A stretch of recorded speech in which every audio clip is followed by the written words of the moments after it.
Shalom Israel. I want to give all praises, honor, and glory to Yahweh, Ba'ashem Yahweh Shai, Ba'ashem Rakak Wadash. Yahweh, who the world ignorantly calls God. Yahweh Shai is his son, who the world ignorantly calls Jesus Christ, and there's no God beside him. I want to say the water, La Yahweh, Ba'ashem Yahweh Shai, or thank you to Yahweh, Ba'ashem Yahweh Shai, for allowing me to do another lesson.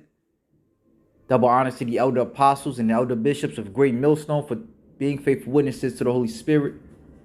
And shalom to the elect, whom the Lord have given ears to hear.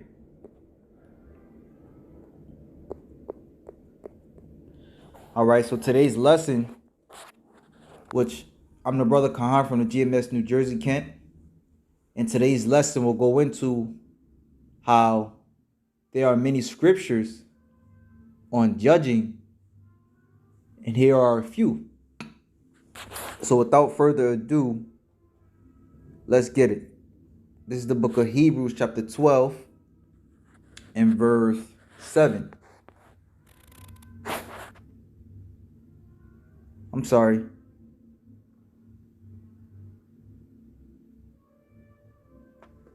Let me start at 6. 5. Salakia. And ye have forgotten the exhortation which speaketh unto you as unto children, my son. Despise not thou the chastening of the Lord, nor faint when thou art rebuked of him. For whom the Lord loveth, he chasteneth, and scourgeth every son whom he receiveth.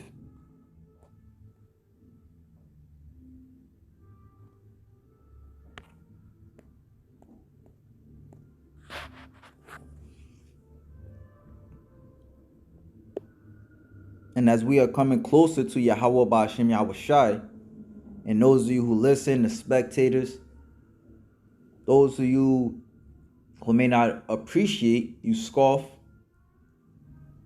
right? You get butt hurt. Nevertheless, all those that stick close to the chastisement of their father become successful.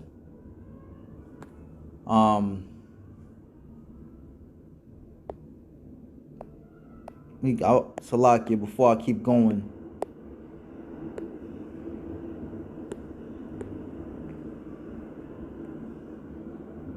So that word receive means to take upon oneself, not to reject, to accept. Right? So it says, for the Lord disciplines those who he loves, and he punishes each one he accepts as his child. And only once you accept that chastisement, all right, will you be great. As a matter of fact, I was watching it was a clip from when Jalen Brunson was a younger child, and it kind of gave me like what's that movie? He Got Game. It gave me like the He Got Game vibes, to where the father was hard to sell on the son, but then look how the son turned out. And this is how our Father, Yahweh Ba'ashem Yahweh Shai, is being on us. So it says, as you endure this divine discipline, remember that God is treating you as his own children. Whoever heard of a child who is never disciplined by his father? If God doesn't discipline you as he does all of his children, it means that you are illegitimate and you are not really his children at all. I didn't even plan on reading this in the NLT, but I'm glad I did. Since we respected our earthly fathers who disciplined us, shouldn't we submit even more to the discipline of the Father of our spirits and live forever? For our earthly fathers disciplined us for a few years, doing the best they knew how. But God's discipline is always good for us, so that we might share in his holiness. No discipline is ever enjoyable while it is happening. It's painful.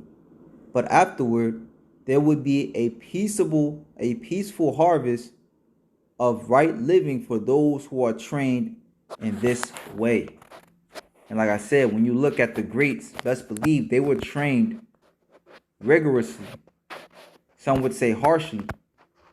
And pretty much I was watching the elder Bishop Manatazak. His page is Jacob Barak too.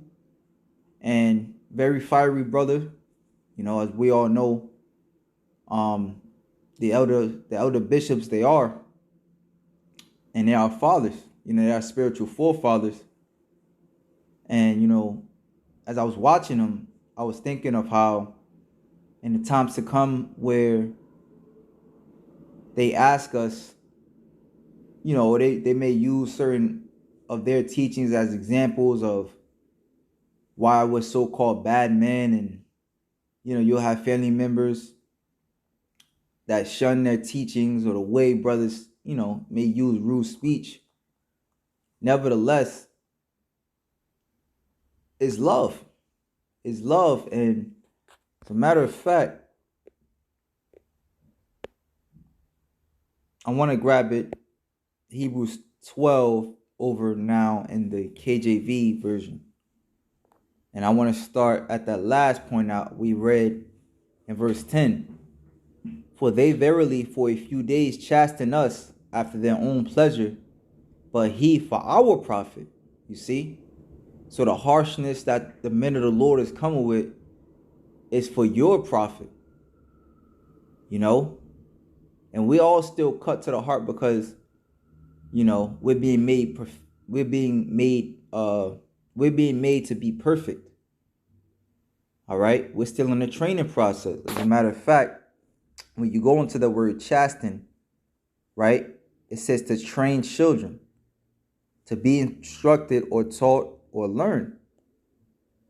Right? Now I want to go down all the way to C2, or I'll start, it says C, to chastise with blows, to scourge. Right? And the scriptures don't lie, because it said in Isaiah 53 that which that prophecy is about Yahushua, how he would scourge him. And let me just grab it real quick. We're gonna come back. But this is Isaiah chapter 53.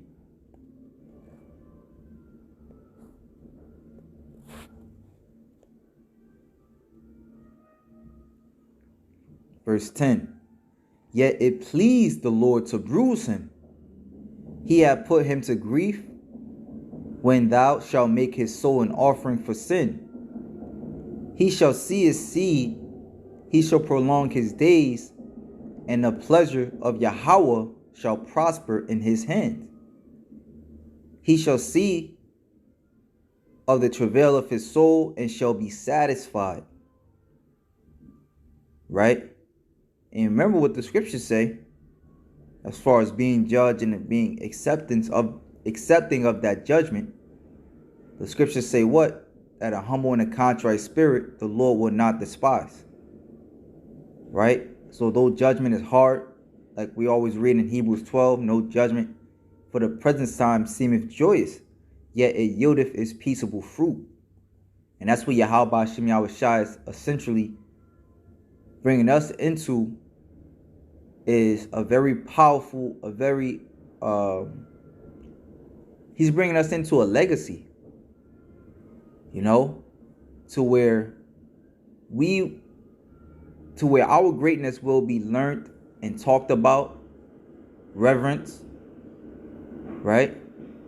So when you look at, you know, the understanding of how the Lord is treating us through his prophets, which the scriptures say what? The Lord speaketh to his people by his prophets, is that of harshness, harsh, rude words, right? Because it's for our glory, right? And even though it's not pretty, the outcome is, right? The income is harsh, but the outcome is pretty. It says, he shall see of the travail of his soul and shall be satisfied. By his knowledge shall my righteous servant justify many, for he shall bear their iniquities. Therefore will I divide him a portion with the great. He shall divide the spoil with the strong, because he hath poured out his soul unto death, and he was numbered with the transgressors, and he bare the sin of many and made intercession for the transgressors. Right? So Yahushua held it down for us, which a portion of that was actually also his judgment, because he had to, pay for what he did as Solomon. Nevertheless, just going into how harsh judgment leads to, or harsh chastisement, because again, when we went into the word chasten, right, it goes into the word to chastise with blows, to scourge, of a father punishing his son. And we all deserve punishment because of our iniquities.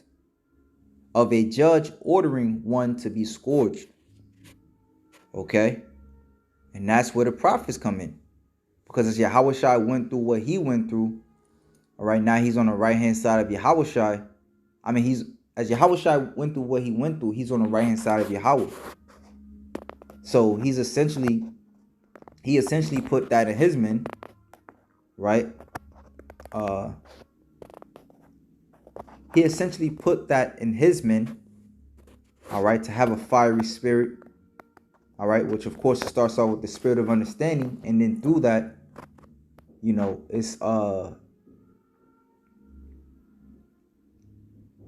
it's righteous indignation.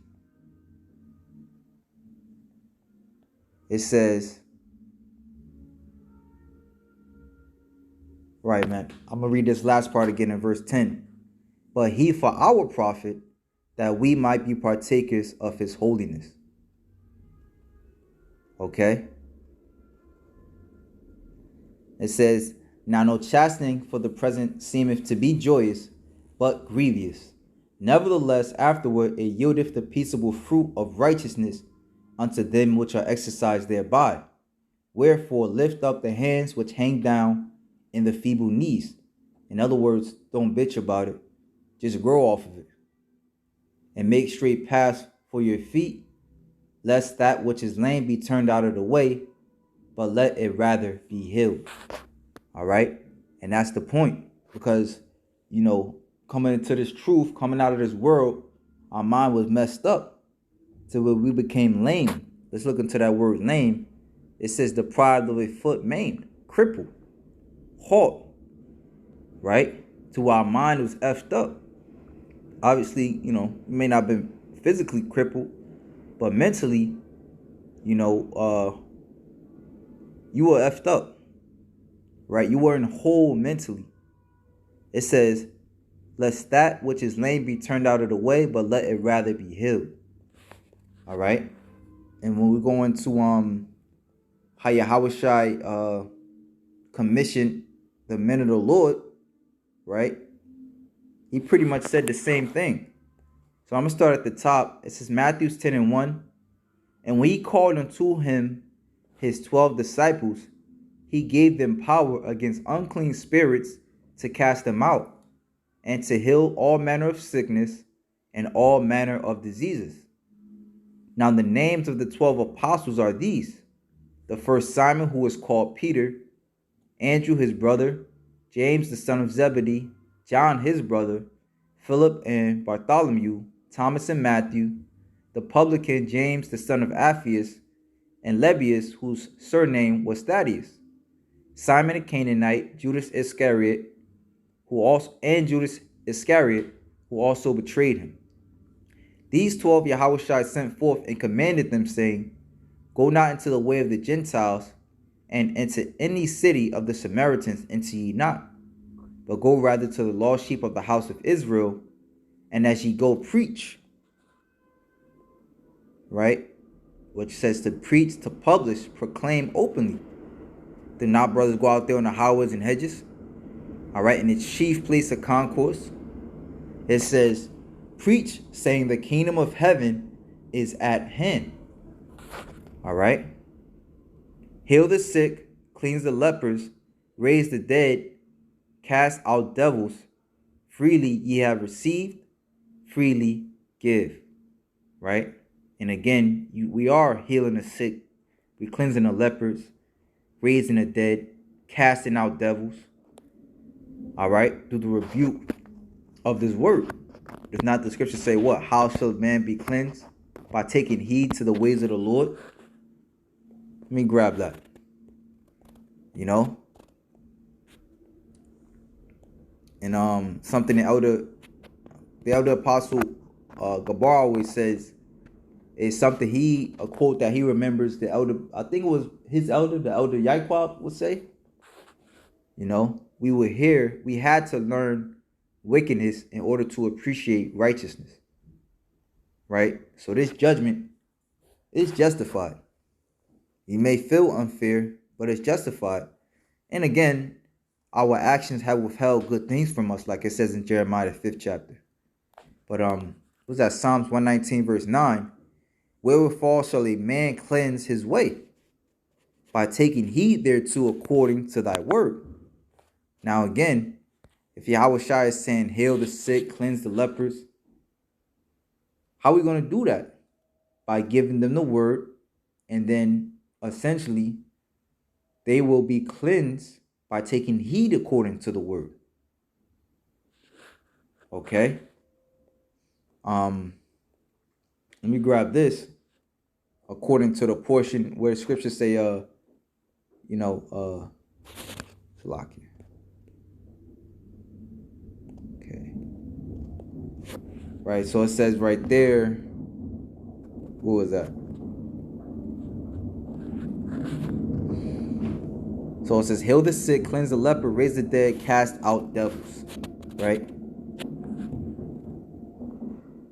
So this is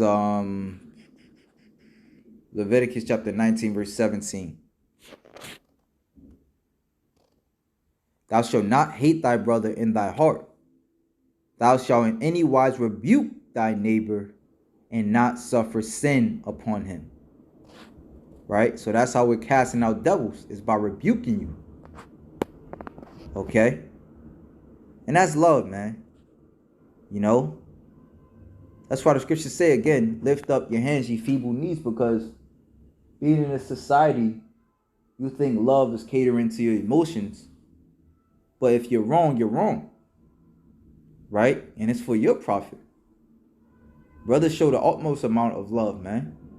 That's why I love, watching the elder bishops and the elder apostles. All right? Because they tell it like it is.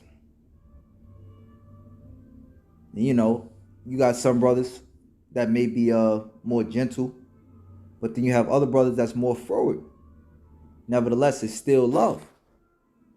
All right? It's still love.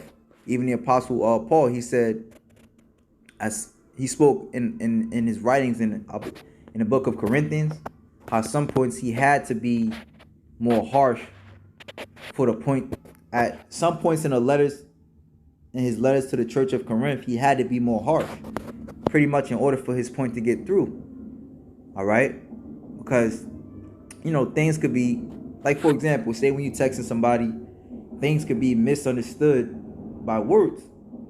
Nevertheless, Paul made it to where as though he was physically speaking to them. When they read that letter, they would read it as if Paul was physically speaking to them. All right? Understanding the tone of his voice and everything. Right? So the point that I'm making is that harshness is also all right, is also a love. Okay? Let me grab another one. Real quick.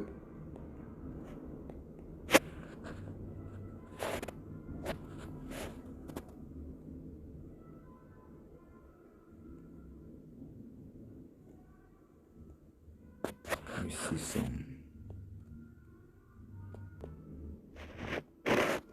Proverbs chapter 31, verse 9.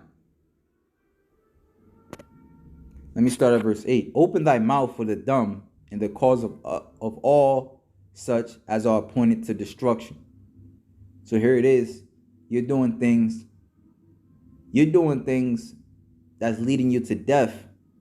you're committing adultery, all right? You're eating abominable foods. Nevertheless, you worry about how you worried about how the warning is coming across. What about the actions when it happens to you? The warning is not going to seem so grave at that point because the action is going to be much more worse. It says, open thy mouth, judge righteously, and plead the cause of the poor and needy. All right, so we can judge. And we always bring out this point. When you see there's a book of Judges, right, where the Lord appointed people, all right, with a righteous mindset over Israel, in which Israel, they had no problem following because they was catching hell.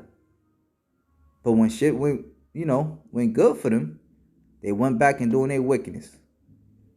Okay, so the judges are very important. And once you follow them, things can go better for you. And I'm not going to read this, but, you read it in your own time. And, Lord willing, if the Lord is dealing with you, you will get some understanding. Right? But we know majority of these people, well, this thing is for the elect. Just to keep it short and simple. This is the book of Isaiah chapter 1 verse 17. Learn to do well. Let me start at 16. Wash you, make you clean. Put away the evil of your doings from before my eyes. Cease to do evil. Learn to do well. Seek judgment. Relieve the oppressed. All right. So it's about cleaning yourself up and then cleaning up your brother.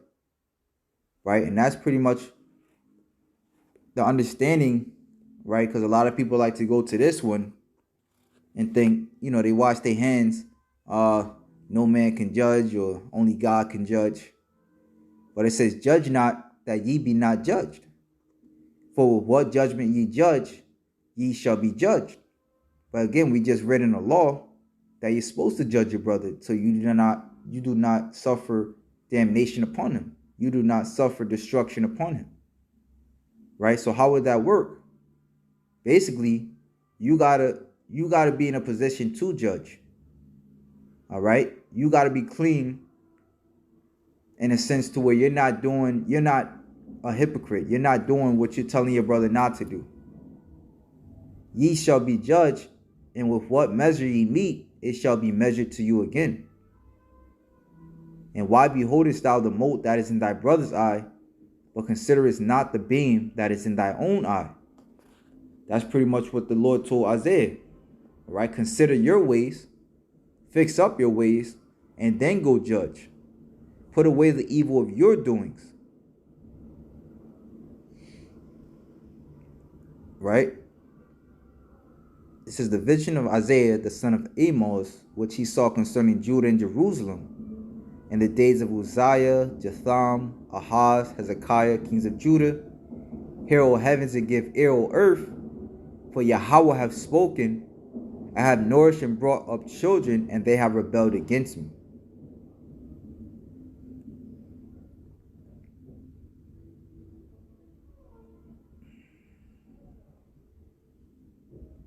Right, so through the mouth of Isaiah, the Lord is reproving Israel, as the prophets did, and he's giving them the blueprint. Clean up yourselves, and then go help your brother. Wash you, make you clean, put away the evil of your doings from before my eyes. Cease to do evil, learn to do well, seek judgment, relieve the oppressed, judge the fatherless, plead for the widow. Right, and the fatherless are you Israelites. The fatherless are you Israelites because you don't have the Lord on your side right now. Right? The Lord is your father. You choose to be without chastisement, meaning, you choose to go your own way. And the fatherless always end up fucked up. Just look at that movie Boys in the Hood. They always end up fucked up. As a matter of fact, Yahweh said in the book of Hosea, I will go and return to my place, and in their affliction they will seek me early. You see how people are going to, again, going to the time of Judges, and crying into the Lord. Let me see if I can find an account.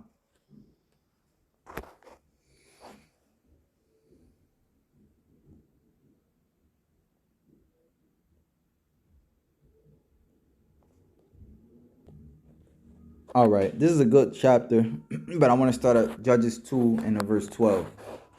And they forsook Yahweh, God of their fathers, which brought them out of the land of Egypt, and followed other gods, of the gods of the people that were about them, and bowed themselves unto them. So pretty much the backstory is that Israel, the Lord looked Israel out. He gave them the land. Nevertheless, they were supposed to drive all their enemies out of the land that they were to possess. Right? So, you got, well, it says they were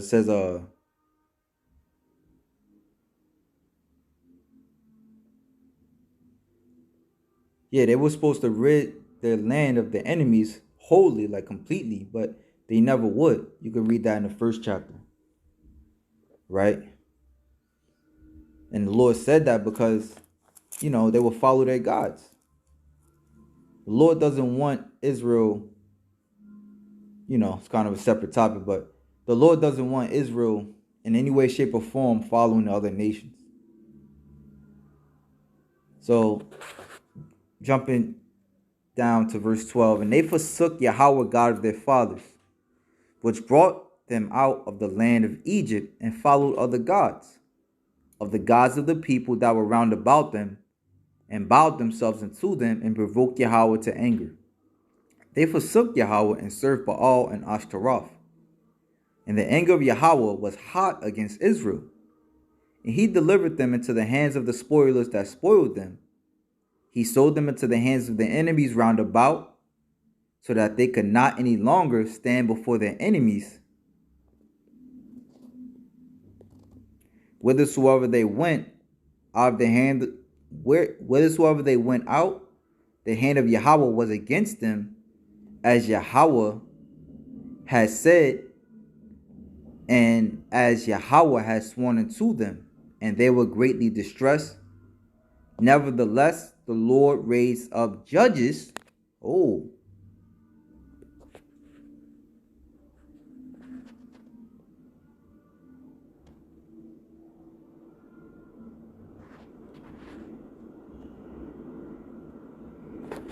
What's a judge? It says to judge, govern, vindicate, punish.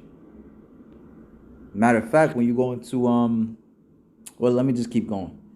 Was delivered them out of the hand of those that spoiled them. So they physically delivered them. They cried to the Lord, The Lord heard the judge. The Lord heard the people because they followed the judge. And the Lord delivered them. And yet they would not hearken unto their judges, but they went a whoring after other gods and bowed themselves unto them. They turned quickly out of the way which their fathers walked in, obeying the commandments of the Lord, but they did not so. So here it is, you got the blueprint, but you said, fuck it, I'm going to do my own thing. All right, and the cycle continues. Like I said, it's just a portion of the chapter, but it pretty much is a revolving door with Israel. All right, so point being is that the judges are needful. And I always like to quote 2 Ezra 5 and 9 and 10, where it says, wit shall withdraw itself, and then they're going to be looking for it. Understanding shall withdraw itself, and the people are going to be looking for it. And understanding, as we know, according to Amos 3 and 7, is held up in the mouths of the prophets. So it says, the true prophets, might I add, because everybody is a prophet nowadays. It says, 2 Ezra 5 and 8, there shall be a confusion in many places, also in many places. And a fire shall be oft sent out again, and the wild beasts shall change their places, and minstrels women shall bring forth monsters, and salt water shall be found in the sweet, and all friends shall destroy one another. So again, in the midst of bad times, of evil, destructive times. Then shall wit hide itself, and understanding withdraw itself into his secret chambers, and shall be sought of many, and yet not be found. That's how you know the Lord's a Jake, man, because that's like a Jake saying to where, you know, it's almost like I'm gonna tell you, but if you don't listen, that's on you. And that's pretty much what the Lord is saying here. Then shall wit hide itself. Understanding shall withdraw itself into a secret chamber. So you got the recipe from the prophets, but if you don't follow it, we just gonna stand back and watch you be destroyed.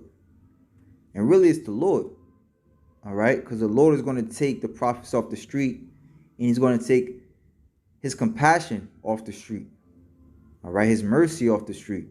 Did not He do the same in the time of Noah, where He Himself closed the door? You could read that for yourself. It speaks about how the Lord closed the ark. And shall be sought of many, and yet not be found. Then shall unrighteousness and incontinency be multiplied upon the earth. And we know the wages of sin is death. The wages of unrighteousness is pain and torture from the Heavenly Father. All right? So keep on, living in that lie that only God can judge you. This is the book of James, chapter 1. Nope. Let me grab this. Then we're going to grab James. Psalms 141.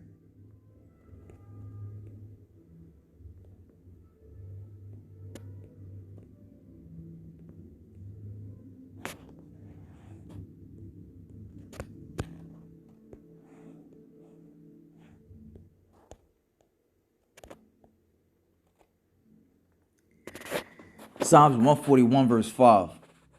Let the righteous smite me, and it shall be a kindness. Another word for smite is to break down. Right? Which the words of the Lord is like they hit hard, man. Tell us that in Hebrews 4:12. So it's almost like a smite, like somebody slapped you, gave you a gut punch. When the prophets bring out this word, it shall be a kindness, and let him reprove me, it shall be an excellent oil. And that's a mindset of the elect, to appreciate the reproof. All right, to appreciate being taught from the Lord, to appreciate someone, taking him by the hand and getting on his ass when he going off. And let him reprove me, it shall be an excellent oil, which shall not break my head. For yet my prayer also shall be in their calamities.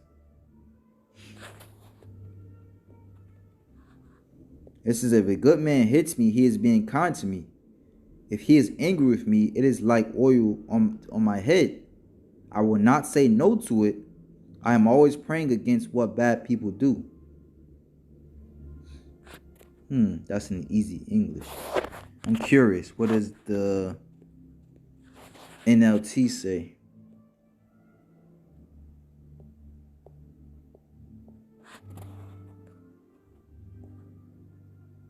Let the godly strike me, it shall be a kindness. If they correct me, it is soothing medicine. Don't let me refuse it, but I pray constantly against the wicked and their deeds.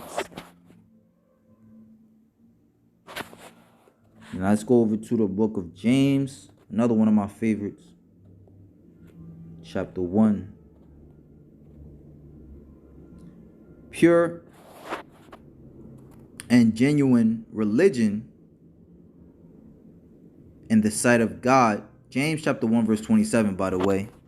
Pure and genuine religion in the sight of God the Father means caring for orphans and widows in their distress and refusing to let the world corrupt you.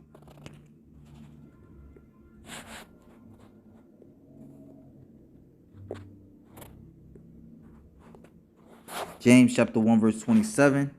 in the easy English, things that really make God our Father happy are good. For example, we should help children that have no parents. We should help women whose husbands have died, and we must keep away from all that is wrong in the world. Right? And again, that's all representative of Israel today. Does it not say in the last days, according to what's that, Hosea 1 and 10? That where it's in the land that it should be.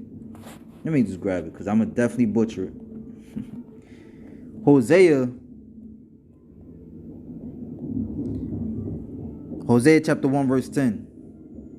Yet the number of the children of Israel shall be as the sand of the sea, which cannot be measured nor numbered. And it shall come to pass that in the place where it is said unto them, Ye are not my people, there shall be said unto them, Ye are the sons of the living God. All right, so you Israelites right now, you're the fatherless, you're the widow. You don't have a husband right now. Your husband is going away. In a sense of him not being here physically. All right, to keep you in a sense of him not being here physically. All right, Jerusalem is the bride adorned for her husband, the elect thereof. All right, those are the ones that put on this word. Then shall the children of Judah and the children of Israel be gathered together and appoint themselves one head, is Yahushai, and they shall come up out of the land, for great shall be the day of Jezreel. So that was pretty much it. Shalom to the elect.